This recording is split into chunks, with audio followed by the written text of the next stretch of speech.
بعد إثارة حالة من الجدل والشكوك حول وفاته الغير طبيعية داخل شقته بمنطقة الهرم، وإن هناك شبهة جنائية حول وفاته، خاصة بعد تحرير شقيقه محضر في اسم شرطة الهرم، وأقر بأن هناك شبهة جنائية حول وفاة شقيقه. وتلقت الأجهزة الأمنية بالجيزة اخطار بإبلاغ شقيق الملحن محمد رحيم باشتباهه في وجود شبهة جنائية لوفاة شقيق الملحن، خاصة بعد أن ظهر تقرير مفتش الصحة بوجود كدمات وسحجات في جسده. وأمرت النيابة العامة باستدعاء كافة أقارب المتوفى من الدرجة الأولى وانتداب الطب الشرعي لمعرفة سبب الوفاة. وبالاستماع لأقوال السائق الخاص بالملحن، أفاد بأن الملحن الراحل طلب منه إيقاظه لأداء صلاة الجمعة، وعندما حاول السائق إيقاظه هاتفيا لم يرد عليه، فقلق وخبط عليه الباب مرات كتيرة بس ما ردش عليه، فقلق أكتر، وده اللي خلاه يتصل بشقيق الملحن الراحل لأنه كان عايش بمفرده في الشقة، خاصة إن زوجته كانت في طريقها للسويس للعمل، وطبيعة عملها مدربة أسود.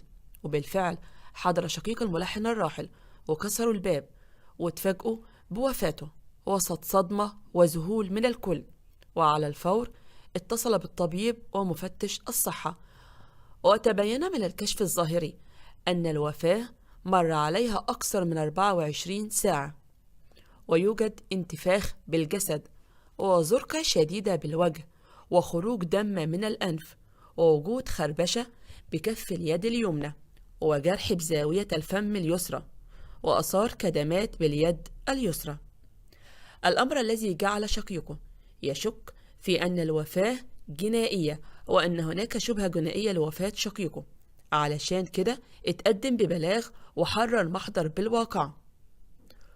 وكان الملحن الراحل اتعرض قبل كده لذبحة صدرية شديدة أدت لتدهور حالته الصحية، الأمر اللي استدعى لعمل قسطرة ودعامات بالقلب بالشهور الماضية وقبل رحيله.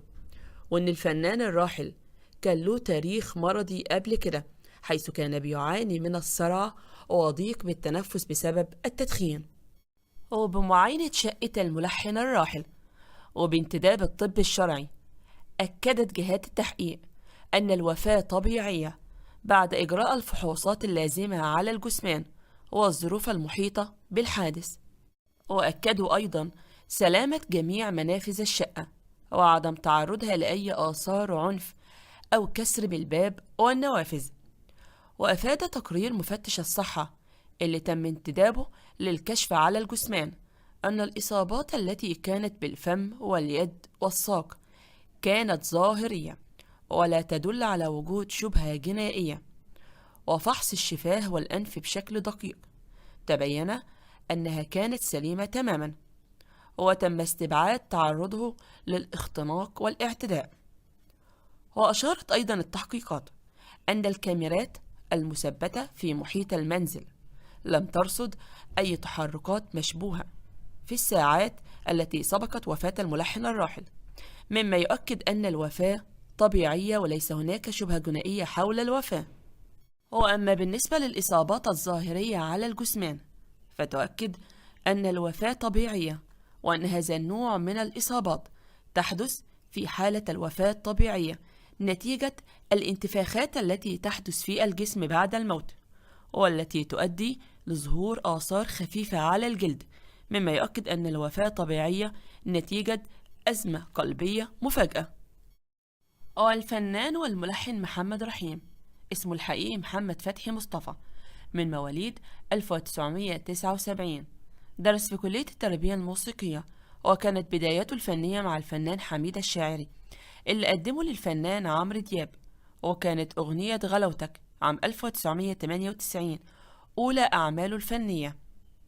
وكانت نقطة التحول الفنية في حياته عام 2002 لما قدم مجموعة من الأغاني الشهيرة للفنان عمرو دياب، أبرزها أغنية حبيبي ولا على باله، وأغنيته الشهيرة أيضا لإليسا أجمل إحساس بالكون، وغيرها من الألحان الشهيرة.